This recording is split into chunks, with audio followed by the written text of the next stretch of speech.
Bonjour, with FrenchSpanishOnline.com we are going to see the verb se faire in French after seeing the verb faire. Actually, se faire is very different from faire, and it's what we are going to see, starting with the first meaning, to do things for oneself. Ce soir, on se fait un film. On se fait un film. Tonight we will watch a movie. On se fait un film. So what is the meaning of on se fait un film? So you can also say on se fait un livre. On se fait une pièce de théâtre, for example. So you have things done for yourself. Or, je me suis fait un repas de pro. Je me suis fait, here I cooked or I prepared for myself a meal like a pro. Je me suis fait. To earn money is the second meaning we are going to see. Elle se fait plus que son mari. So it's very useful expression actually, this here with the verb se faire, because it's very common. Elle se fait plus que son mari. She earns more than her husband. Of course, you could say elle gagne plus que son mari. But elle se fait plus is very common. Il se fait 5 000 euros facile. He makes 5,000 euros easily. So easily, you can say facilement, but actually more people use just facile now in French. Il se fait 5 000 euros facile. And se faire is to earn. To be acceptable or not. So, ça ne se fait pas. If you want to say for your son, for your daughter, because you can't do that, it is not done. Ça ne se fait pas, using the verb se faire. Or, ça se fait d'offrir des bonbons, so you want to know if it's acceptable or not. It is done to give some candies. Ça se fait. Related to clothes, to express if it's fashionable or not. Les chemises se font beaucoup cette année, so se font. Here it means they are very fashionable this year. Shirts are in this year. Un chapeau comme ça, ça ne se fait plus. A hat like that, it is not worn anymore. So here you want to say that it is not really fashionable nowadays. Ça ne se fait plus. Ça se fait de plus en plus. It is very trendy. And of course, the opposite, ça se fait de moins en moins.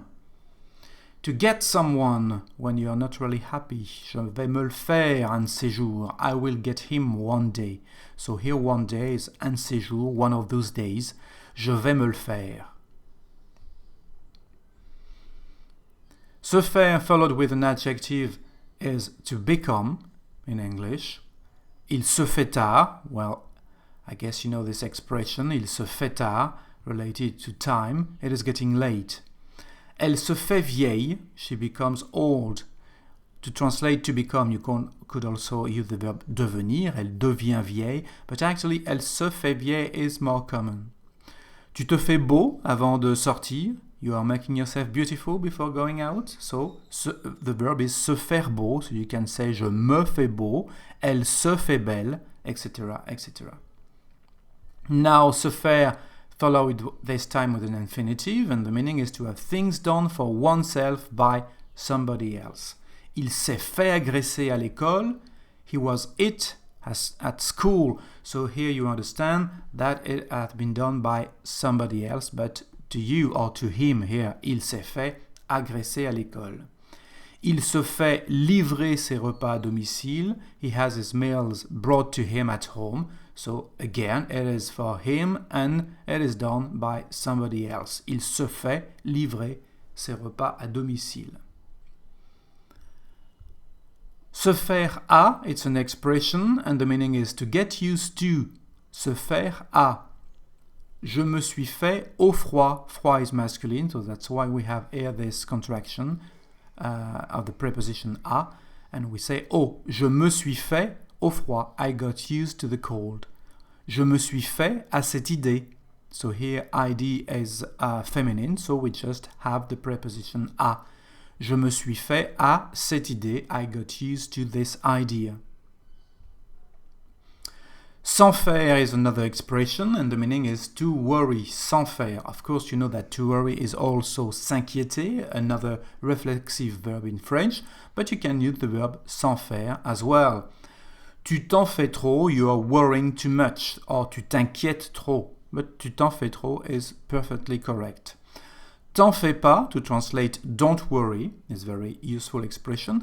As you can see, it's a bit colloquial here because the proper translation of don't worry is ne t'en fais pas, to have the complete negative form. But when we speak in French, we don't use the word ne, so we just say t'en fais pas. And of course, you can also say t'inquiète pas. Don't worry. Okay? So I think that now you are able to understand and to use the verb se faire in French with these different meanings. If you want to make a commentary or if you have some questions, you can drop me a line at FrenchSpanishOnline.com. See you next time. C'est fini. Au revoir.